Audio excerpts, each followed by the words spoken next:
நேற்று 2 முறை விலை உயர்ந்த தங்கம் இன்று சற்று குறைந்திருக்கிறது. அதன்படி 22 கேரட் ஆபரண தங்கம் 1 கிராமுக்கு 50 ரூபாய் குறைந்து 8805 ரூபாய்க்கு விற்பனையாகிறது. சவரனுக்கு 400 ரூபாய் குறைந்து 70,440 ரூபாய்க்கு விற்பனையாகிறது. வெள்ளி விலையில் மாற்றமில்லை. 1 கிராம் 109 ரூபாய் என்ற நிலையில் அப்படியே வெள்ளி தொடர்கிறது. நேற்றைய நாளிலும் வெள்ளி விலையில் மாற்றமில்லை. இன்றும் வெள்ளி விலையில் மாற்றமில்லாமல் விற்பனையாகிறது. நேற்று ஒரே நாளில் 2 முறை அடுத்தடுத்து தங்கம் விலை உயர்ந்தது. அதன்படி நேற்று காலையில் கிராமுக்கு 15 ரூபாய் உயர்ந்து 8765 ரூபாய்க்கு 1 கிராம் விற்பனையானது. அதே போன்று சவரனுக்கு 120 ரூபாய் உயர்ந்து 70,120 ரூபாய்க்கு விற்பனையானது. அதற்கு பிறகு மாலையில் மீண்டும் ஏற்ற இறக்கம் காணப்படும் என்று எதிர்பார்க்கப்பட்ட நிலையில் மீண்டும் விலை உயர்ந்தது. அதாவது காலை விட மாலை அதிக அளவில் விலை உயர்ந்தது. அதன்படி கிராமுக்கு 90 ரூபாய் உயர்ந்து 8855 ரூபாய்க்கும், சவரனுக்கு 220 ரூபாய் உயர்ந்து 70,840 ரூபாய்க்கும் விற்பனையானது. அந்த வகையில் பார்த்தோம் என்றால் நேற்று ஒரே நாளில் மட்டுமே 1 கிராமுக்கு 105 ரூபாய் உயர்ந்து 8855 ரூபாய்க்கும், ஒரே நாளில் சவரனுக்கு 840 ரூபாய் நேற்று உயர்ந்து 70,540 ரூபாய்க்கும் விற்பனையானது. அந்த வகையில் இன்றும் மீண்டும் விலை உயருமா என்று எதிர்பார்க்கப்பட்ட அச்சப்பட்ட நிலையில் சற்று விலை குறைந்திருக்கிறது. கிராமுக்கு 50 ரூபாயும் சவரனுக்கு 400 ரூபாயும் குறைந்து 70,440 ரூபாயாக விற்பனையாகிறது. கடந்த 12ஆம் தேதி, அதாவது 12ஆம் தேதி காலை மாலை என 2 வேளை அதிரடியாக தங்கம் விலை குறைந்து நீண்ட நாட்களுக்கு பிறகு 1 சவரன் 70,000 ரூபாய் என்ற நிலையை எட்டியது. நீண்ட நாட்களுக்கு பிறகாக 70,000 ரூபாய் நிலை எட்டியது. ஏனென்றால் கடந்த காலங்களில் ஒப்பிட்டு பார்க்கும்போது இதுவரையில் அதிகபட்ச விலையாக பதிவாக இருப்பது ஏப்ரல் 22ஆம் தேதி தான். 1 சவரன் 74,320 ரூபாய் என்ற அளவில் பதிவானது.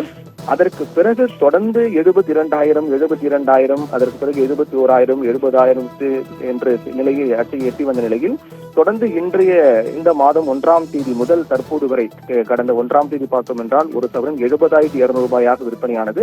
இன்று 1 சவரன் 70,440 ரூபாயாக விற்பனையானது.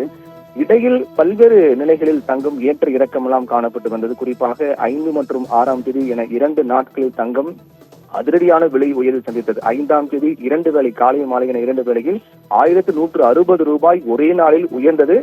6ஆம் தேதியும் அதே போன்று 1,500 ரூபாய் காலை மாலை என 2 வேளையும் சேர்த்து 1,600 ரூபாய் உயர்ந்தது. என 2 நாட்களில் மட்டுமே 2,000 ரூபாய்க்கு மேல் தங்கம் விலை உயர்ந்து விற்பனையானது.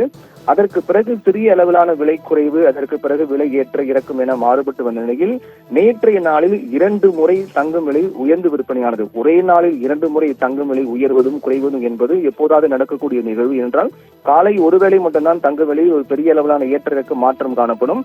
மாலை வேளையில் பெரிய அளவில் மாற்றம் இருக்காது. காலை இருக்கக்கூடிய அதே விலை அப்படியே தொடரும் அல்லது ஒரு சிறிய அளவில் மாற்றம் ஏற்படும். ஆனால் ஒரு பெரிய அளவான சமீப நாட்களில் பார்த்தோம் என்றால் கடந்த 5ஆம் தேதி 6ஆம் தேதி அதை தொடர்ந்து நேற்றைய நாளில் என அடுத்தடுத்து பல நாட்கள் தொடர்ந்து ஏற்ற இறக்கம் என ஒரே நாளில் 2 முறை அதிகரிப்பதும் விலை குறைவதும் என்பது தொடர்ந்து நாம் பார்த்து வருகின்றோம். அந்த வகையில் தான் நேற்று 2 வேளையும் தங்க விலை உயர்ந்து காணப்பட்ட நிலையில் இன்று 1 கிராமுக்கு 50 ரூபாயும் சவரனுக்கு 400 ரூபாயும் குறைந்து விற்பனையாகிறது. 70,440. ஏற்கனவே கூறியது போல 12ஆம் தேதி 70,000 என்று இருந்த நிலை தற்போது 70,440 என்ற நிலையை அடைந்திருக்கிறது. வரக்கூடிய நாட்களிலும் கூட தங்க விலை என்பது கணிசமாக, அதாவது சர்வதேச அளவில் காணப்படக்கூடிய ஒரு சாதகமான சூழல் காரணமாக தான் இப்படிப்பட்ட ஒரு நிலை எட்டிருக்கிறது. அதாவது சர்வதேச அளவில் காணப்படக்கூடிய நிலை மிக மோசமாக இருந்தால் இன்றைய நாளில் ஏற்கனவே கணிப்பின்படி கிட்டத்தட்ட 80,000 ரூபாய் கூட நெருங்கியிருப்பதற்கான வாய்ப்பு இருந்திருக்கும். ஆனால் சர்வதேச அளவில் சற்று சாதகமான சூழல் காணப்படக்கூடிய காரணத்தால் முதலீட்டாளருடைய கவனம் தற்போது பங்குச்சந்தை பக்கம் திரும்பி இருக்கிறது. அதனால் தங்க விலை என்பது பெரிய அளவிலான உயர்வு இல்லாமல் சராசரியாக அதே நிலையில் விற்பனையாகி வருகின்றது. அதன் தொடர்ச்சி என்பது அடுத்து வரக்கூடிய நாட்களிலும் கூட நீடிக்கலாம்.